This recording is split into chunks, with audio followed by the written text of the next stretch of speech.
प्रिय विद्यार्थियों, DSS online कक्षा में आपका स्वागत है।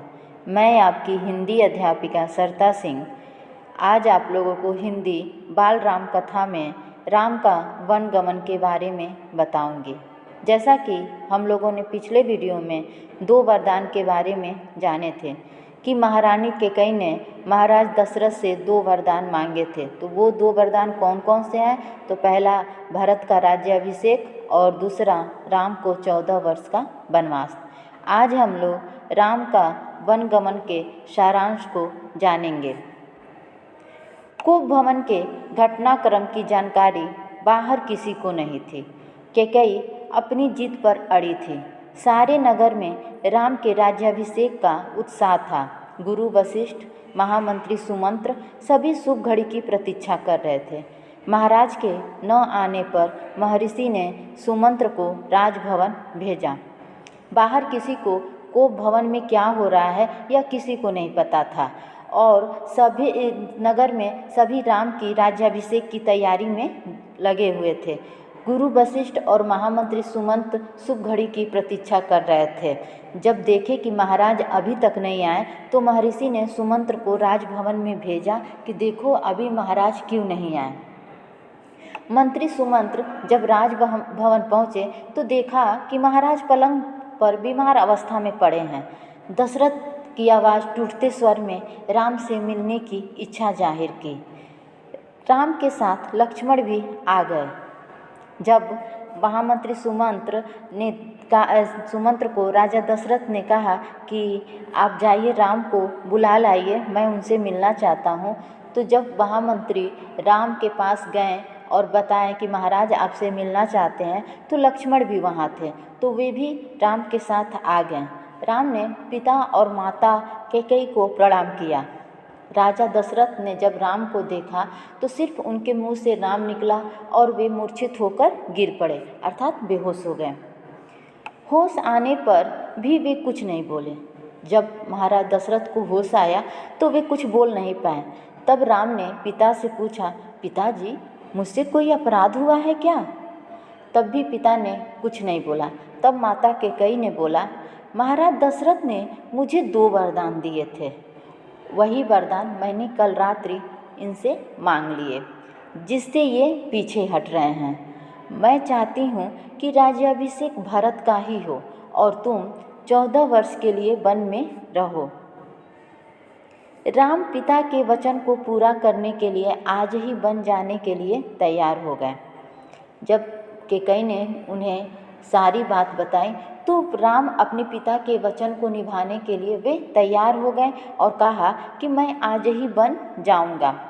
कैकेयी के महल से निकलकर राम सीधे अपनी माता कौशल्या के पास गए और उन्होंने माता कौशल्या को कैकेयी के भवन में हुए वार्तालाप के बारे में बताया और अपना निर्णय सुनाया।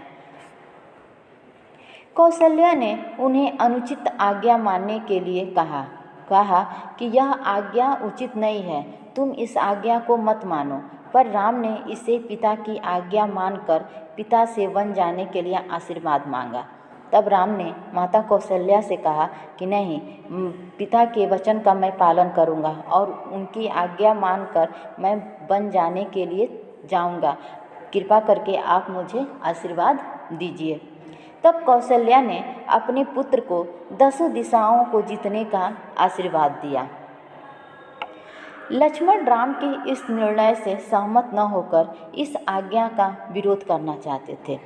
जब लक्ष्मण ने देखा कि राम तैयार हो गए वन जाने के लिए तो उन्होंने इस निर्णय से सहमत नहीं। उन्होंने कहा कि आपको इस आज्ञा मानने की ज़रूरत नहीं है, आप इसका विरोध करिए। तब राम ने उन्हें समझाया कि नहीं, पिता के वचन का पालन करना चाहिए, रघुकुल की यही रीति है। कौशल्या भवन से राम सीता के पास गए।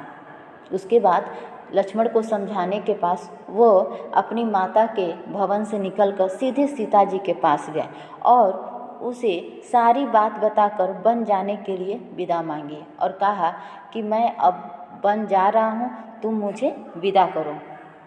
सीता उनके साथ जाने के लिए तैयार हो गई। सीता जी ने कहा कि मैं भी आपके साथ चलूँगी, क्योंकि उनके पिता ने उन्हें अपनी उनके पिता ने उन्हें बताया था कि अपनी पति का छाया बनकर रहने का उपदेश दिया था कि पति जिस अवस्था में रहे तुमको भी उसी अवस्था में रहना चाहिए। लक्ष्मण भी राम के साथ जाने के लिए तैयार हो गए। तब लक्ष्मण ने कहा कि भैया मैं भी आप लोग के साथ बन जाऊंगा। तीनों बन जाने के लिए तैयार होकर पिता का आशीर्वाद लेने आए। वहाँ तीनों रानियाँ कौशल्या, सुमित्रा और कैकेयी और मंत्रीगण भी उपस्थित थे। सब कैकेयी को समझा रहे थे पर वह टस से मस नहीं हुई। सभी जितने लोग वहाँ थे मंत्रीगण, सभी लोगों ने कैकेयी को समझाया कि आप ऐसा मत कीजिए, लेकिन कैकेयी अपने बातों से नहीं हटी। दशरथ ने कहा कि मैं वचन से बंधा हूँ, परंतु तुम्हारे ऊपर कोई बंधन नहीं है, तुम मुझे बंदी बनाकर राज्य संभालो। पिता ने कहा कि मैं वचनबद्ध हूँ, मैंने इनको वचन दिया था, लेकिन तुम्हारे ऊपर तो कोई बंधन नहीं है, तुम मुझे क्या करो, बंदी बना लो और राज्य को संभालो। परंतु राम ने उन्हें समझाया कि उन्हें राज्य का कोई लोभ नहीं था। कैकेयी ने राम, लक्ष्मण और सीता को वत्कल वस्त्र दिए। उन्होंने राजसी वस्त्र त्याग कर तपस्वियों के वस्त्र पहन लिए और महल से बाहर आ गए। महल के बाहर सुमंत्र रथ लेकर खड़े थे। राम, सीता और लक्ष्मण रथ पर सवार हो गए। जब कैकेयी ने उन्हें तपस्वियों का वस्त्र दिया तो वे उन्हें पहन लिए। अपने जो राजसी वस्त्र होते हैं उन्हें त्याग दिया और तपस्वियों का वस्त्र पहन लिया और वे महल से बाहर निकल आए। और वहाँ पे सुमंत्र जो उनके महामंत्री थे वे रथ लेके तैयार थे और तीनों लोग उस रथ पे सवार हो गए। राम के रथ को तेज चलाने के लिए कहा। जब देखे राम कि हमारे पीछे अयोध्या के नगरवासी भी आ रहे हैं तो उन्होंने सुमंत्र से कहा कि आप रथ को बहुत तेज चलाइए।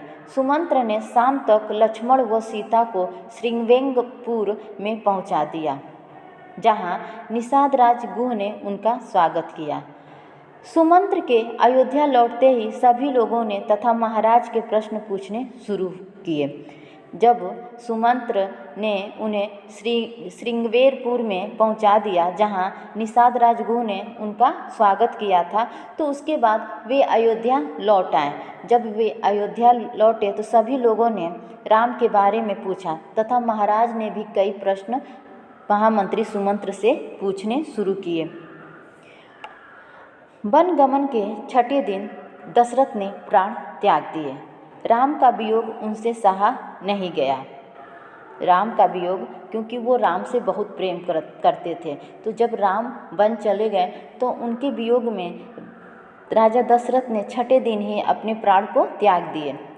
दूसरे दिन महर्षि वशिष्ठ ने मंत्रिपरिषद से चर्चा की कि राजगद्दी खाली नहीं रहनी चाहिए।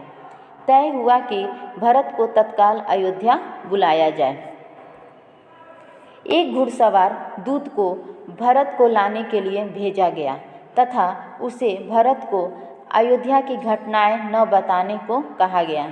एक दूत कैकेयी राज के यहाँ गया और भरत को लाने के लिए गया, लेकिन उस दूत को बताया गया था कि आप अयोध्या के बारे में भरत को कुछ भी न बताएं।